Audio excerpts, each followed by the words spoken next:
I read 25 books in 2024 so far, and let's talk about it. So the first book that I read in 2024 is Found Audio by N.J. Campbell. I found this on Spotify when I was browsing their audiobooks because if you are a Spotify premium member, you now get 15 hours of audiobooks each month, and I sometimes use it, but I don't really use it. But in January, I decided to go through their catalog and see what they had, and I stumbled upon this book, and it's literally just a book about this person who found this really weird audio of this person who is set to find like an alternative reality. And this audiobook, I would say, is much more interesting premise-wise than through its execution. It felt so eerie, it felt so mysterious. I really enjoyed the way that it was produced, but the story overall was very lacking in its overall intrigue. I felt like it was building up and we didn't actually ever go anywhere. The next book that I read was First Meets Foul by Jacqueline Snow. This is a sports romance between a soccer player and a football player in university, and I gave it 3 stars. I genuinely can't remember a lot of this book because the romance just was not impactful for me, and I mostly just read it in anticipation of the Super Bowl, and it gave me the kind of craving that I wanted, but again, I don't remember most of the book. Now I finally have my first physical read of 2024, and it was Normal People, which I have an entire reading vlog about. This became my first favorite read of 2024. I have always said that I wouldn't read a Sally Rooney book because she doesn't use quotation marks, and let me just say, don't let that deter you from picking up her books, because I do think that they are such a good portrayal of being lost and kind of lonely in your 20s. The way that she writes her stories feels so raw and vulnerable, and even though these characters are primarily always self-sabotaging their own lives and you are just so frustrated by them, you can't help but feel for them in a way because they feel so authentic. And this book is a book that I think about all the time. I have not seen the show yet, but I do plan on seeing it in the future. I had such a great time reading Normal People. It really took me by surprise, became a new favorite read of mine, and again, I have a reading vlog all about this if you want to go watch it. I will be sure to link it in my description. After Normal People, I decided to listen to The Price by Arthur Miller. I really enjoy listening to Arthur Miller's plays via audiobook because they are performed, so it feels like I'm listening to a play occurring in my mind. And Arthur Miller's plays are always very brutal in the way that they explore the death of the American dream and also the death of a family, because I do believe he went through a lot of issues with his own family, and you can really see that through all of his works. There's always a lot of issues between a father and a son, or between 2 siblings, and in my Goodreads review, I put, "We never told the truth for 10 minutes in this house," and that is a quote from Death of a Salesman. And in The Price, a character says, "There was no love in this house," and I do think that those 2 quotes playing with each other is so important, and it really captures the essence of what Arthur Miller is exploring in so many of his plays. He's really exploring just the emptiness of a house, even though it's full of family members, and I think he's one of my favorite playwrights. I'm always fascinated by his exploration of family members, his exploration of capitalism and what it's like to be successful in America, and he always does it flawlessly. Then I read my friend Caden's debut romance novel, Truthfully Yours, and I am so proud of my friends whenever they publish a new book. So this is a really cute read if you're looking for something cozy and just gives you the really warm and fuzzy vibes that you were looking for if you're looking for a romance to break you out of a book slump. The next audiobook that I listened to was Stay With Me by Ayobami Adebayo, and this audiobook was delicious. It is full of drama, it's full of intrigue. It is a novel set in Nigeria following a husband and a wife who are unable to conceive, and he ends up deciding to get a second wife in hopes of conceiving with her, and it really just follows the first wife's experience of being pushed aside because she's not able to deliver the one thing that everyone wants her to deliver, and it is a baby, and the lengths that she will go through to become his favorite wife.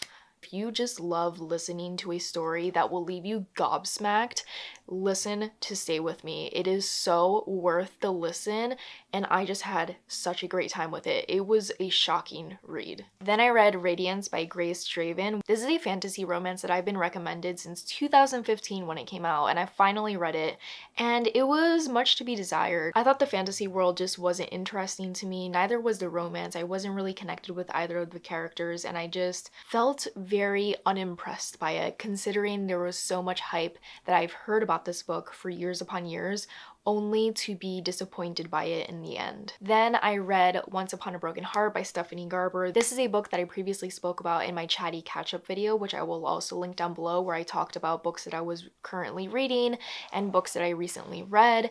And Once Upon a Broken Heart is a really good start to a trilogy that ended up really disappointing me. I gave this 4 stars and then I gave its sequel 2 stars, and I do think it's just a book that was cool by its premise, but overall in its execution, it was just terribly boring and also repetitive.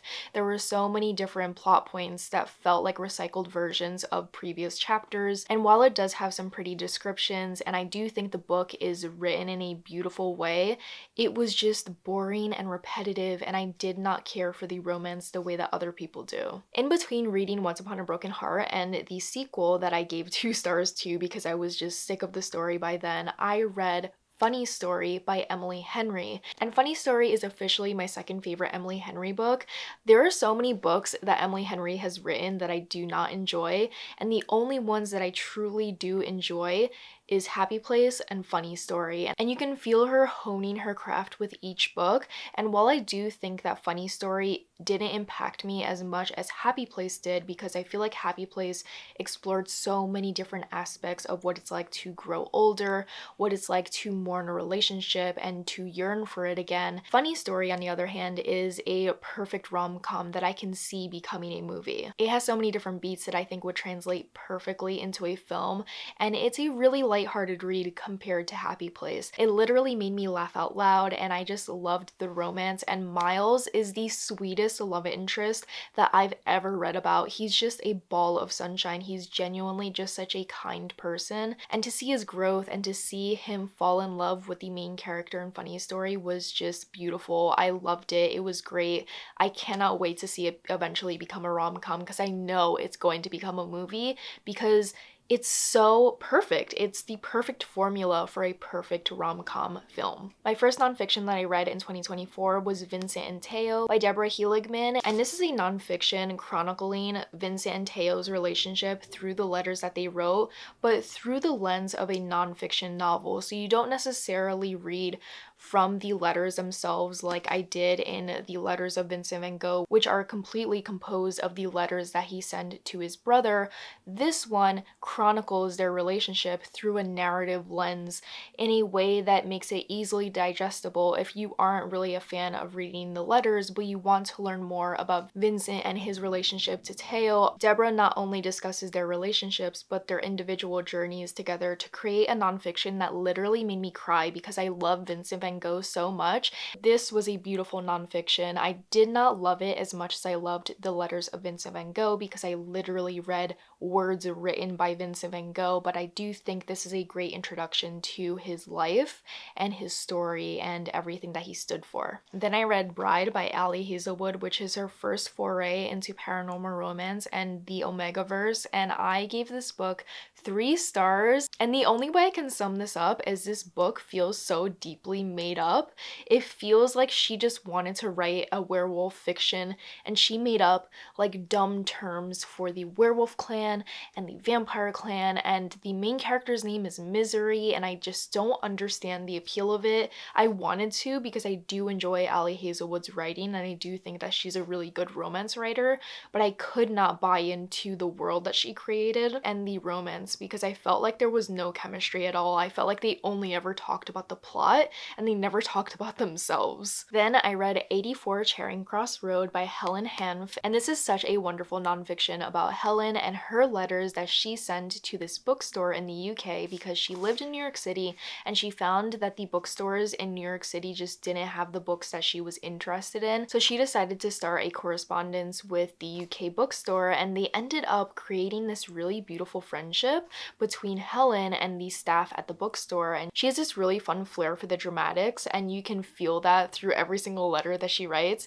and you can see the juxtaposition between that and the serious overtone one of these booksellers who are treating this like a business correspondence, but she's treating it like a friendship. And it was such a heartwarming read. I think if you are a big fan of books, this is the perfect nonfiction letter collection of the love for books and how that can transcend time and even distance, because you can feel how they formed a really special connection from two different countries, all because of the love for books. Then I read this book called The Center, and it's this sci-fi novel that had so much promise, and I think my Goodreads review literally says this was a whole lot of nothing. Like, it just wasted my time.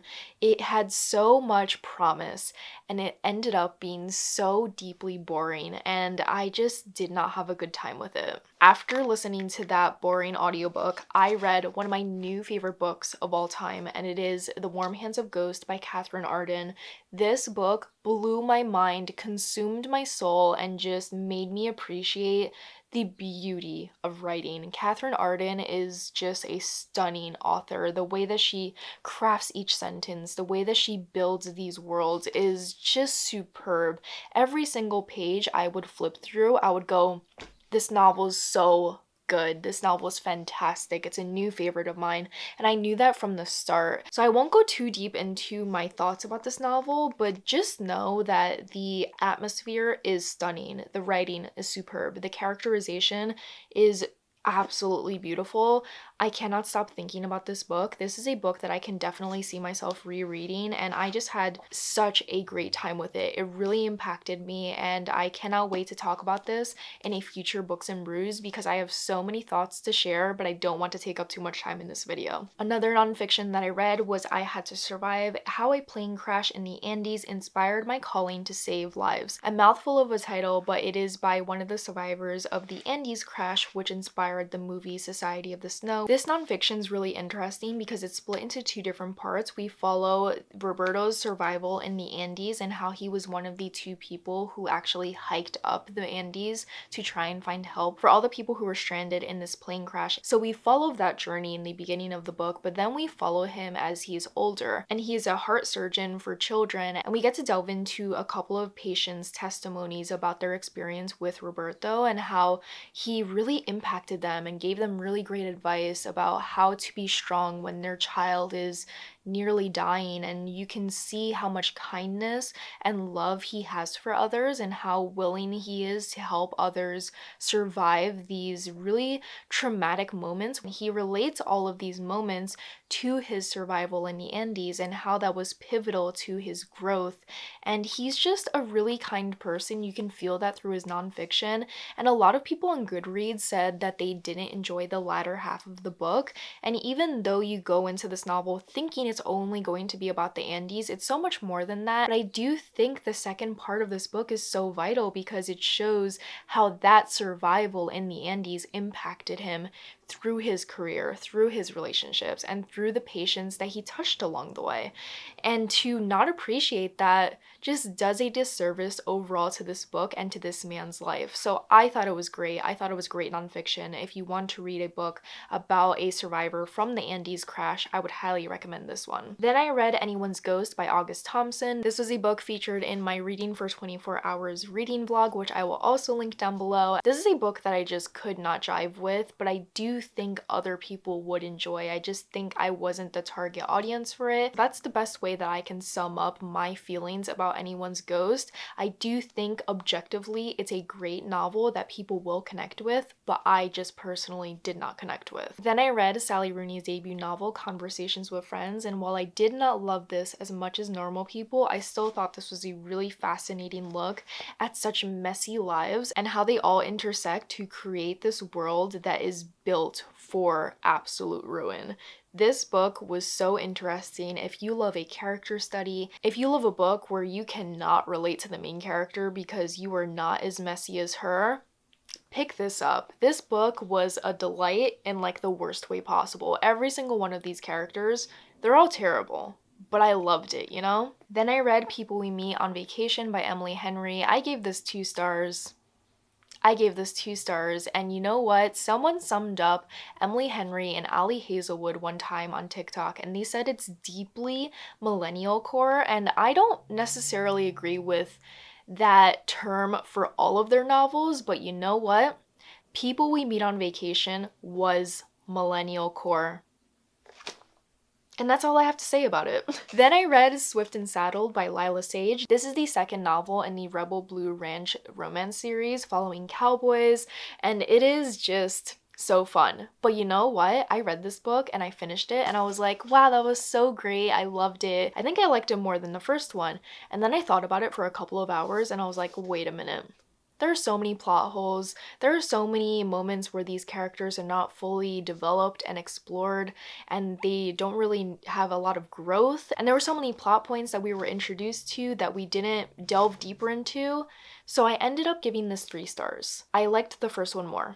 Yes. Then I listened to These Violent Delights by Chloe Gong.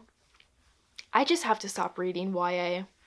I just have to. It's just not for me. It's just not for me. I picked up Anne of Green Gables, the graphic novel, and this is one of the prettiest graphic novels I've ever read. The art is beautiful. It is by Brenna Thumler, who also wrote and illustrated the graphic novel of Sheets, which is one of my favorite graphic novels of all time. And this story was just so wholesome, beautiful, and just touching. I loved it. I cannot wait to eventually read the novel Anne of Green Gables because it seems right up my alley. Another nonfiction that I read was The Question of Palestine, and I would say this wouldn't be the perfect nonfiction to go to if you want to learn about the history of Palestine because it discusses so many different aspects of the political landscape of Palestine. It doesn't necessarily go through the history of Palestine. So I would keep that in mind if you're looking for something to learn more about the overall history of Palestine. This one's more of a collection of scholarly essays that are very dense, but also just very important to read about. I have like over 60 highlights from that book when I was reading it on my Kindle, so it definitely made some great points, but again, keep in mind